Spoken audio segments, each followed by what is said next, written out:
And welcome once again to United in Liberty Radio.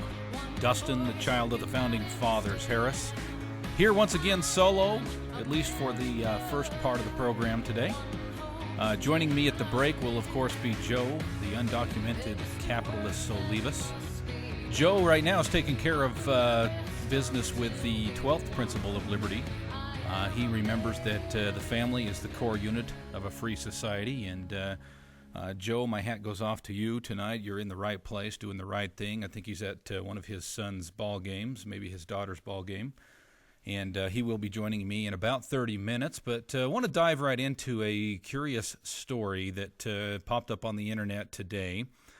This came from CBS 2 News out of New York. And speaking of curious, this actually comes from a little town in New York called Curious Joel. Now, it's not curious with a C, but it's actually spelled Kiryas, Curious Joel, New York. Let me just read to you part of the story, and it's going to lead me into a little bit of a discussion on something that I'm actually quite big on, and I'll explain why as we get into this, because I think it relates, in fact, I know it relates to some of the 12 principles of liberty. We'll try to tie those together just a little bit. But first, the story. Again, Curious Joel, New York is the dateline. You may never see a more unusual welcome sign in Orange County, New York. A sign in Curious Joel, the Hasidic Jewish enclave, is invoking mixed reaction. This is a quote from an individual by the name of Jessica Pantalaman. She stopped to cash a check in Curious Joel. There's a picture of her here. She's wearing a bright pink tank top and white shorts. I might add that I think they're shorts. They may be underwear. They're very, very short, if you can imagine. Well, don't think on that too long. She said that she noticed she noticed scowling faces as she came into the town to cash a check. This is her quote. "Just from the women mostly," she said. "The guys let me walk by." I'm sure they did. "The women stop and stare, start whispering to each other. I just ignore them." All right. The story goes on. "The tradition in the village of Samter Hasidic Jews is modesty. Even on the hottest of days, most residents cover up from head to toe, but visitors don't necessarily follow that tradition, and now the main synagogue is asking them to comply." Congregation Yetev Lev posted signs at the village entrance in both English and Spanish. It's interesting. Asking outsiders to cover their legs and arms, use appropriate language, and maintain gender separation.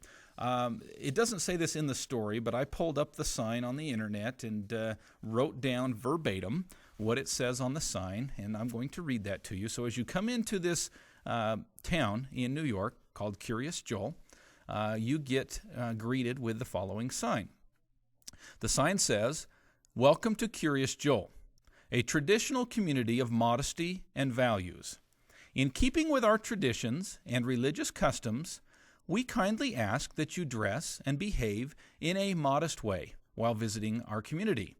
This includes," so they're going to spell it out here, "number 1, wearing long skirts or pants, covered necklines, sleeves past the elbow, use appropriate language, maintain gender separation in all public areas."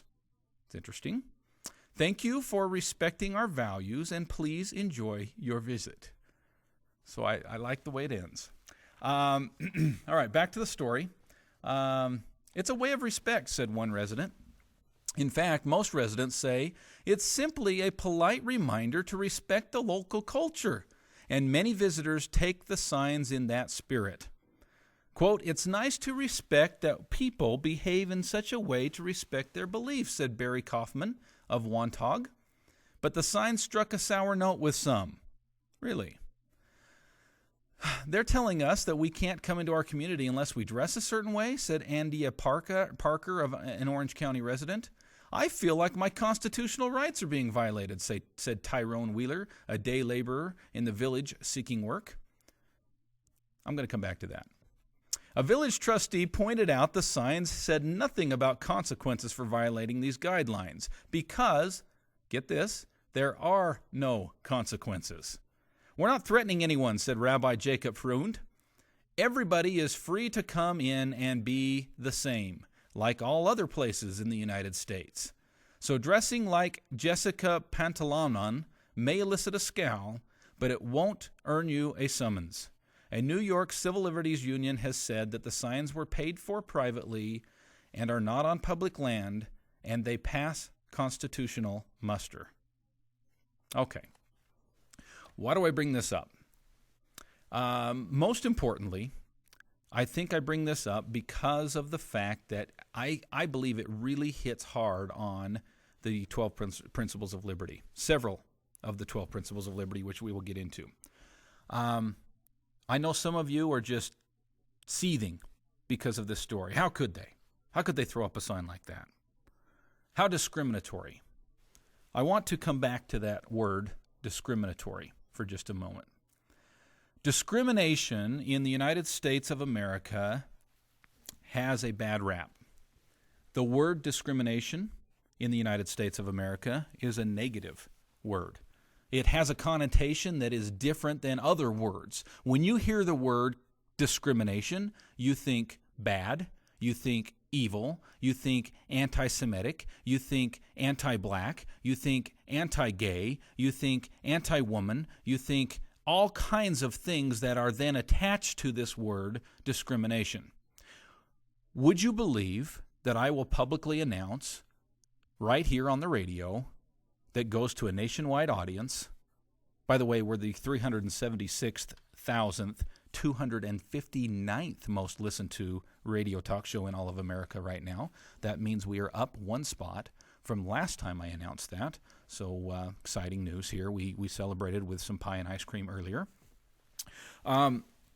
Yeah, folks, the word discrimination, though it has an evil connotation in the United States of America, I would say I'm all for discrimination. That's right. I'm all for discrimination. I think discrimination ought to be legal. I think that discrimination ought to be allowed. I believe we have a right to discriminate. And I'm all for supporting any discrimination. Catch this, that is private. Now, there is a difference in my mind between public discrimination and private discrimination. Okay, Dustin, what the heck are you talking about? Let me tell you what I mean. Recently, Rand Paul, a well-known politician, probably better known for what his father, Ron Paul, has done, running for president and being a congressman from or in the Washington D.C. for quite a while. Has Rand Paul, his son, recently made a statement that people were just up in arms about. In fact, let me just read to you from a story. This came from May 22nd, 2010. This is Philippe Spangolilia. Hope I'm pronouncing that right, Philippe. He says this. The title of the article, by the way, if you want to pull this up on the internet, is called Libertarianism and Private Discrimination.